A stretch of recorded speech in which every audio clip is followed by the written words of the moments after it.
Noong araw, ang punong manggang tanim ni Tandang Isko ay pare-pareho lamang ang bunga. Minsan, may magandang dalagang napadpad sa manggahan ni Tandang Isko. Kusang loob na inalok ito ng mga hinog na mangga ni Tandang Isko. Sa kasiyahan ng binibini ay tinanim nito ang mga buto ng pahutan sa bukid at sa paanan ng bundok. Labis na nagtaka si Tandang Isko sa pagkakaroon ng punong mangga sa hangganan ng bukid at sa ibaba ng batuhang bundok.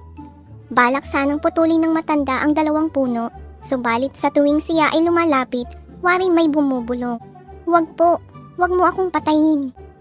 Sumapit ang araw ng pamumulaklak at pamumunga. Parehong pinausukan at inalagaan ni Tandang Isko ang magkahiwalay na puno. Ang dalawang puno na hiwalay sa karamihan ay magkaiba ng hugis at laki ng kanilang mga bunga. Hindi maisip ni Tandang Isko kung bakit nagkaganoon. Muli, ang magandang dalaga ay nagbalik at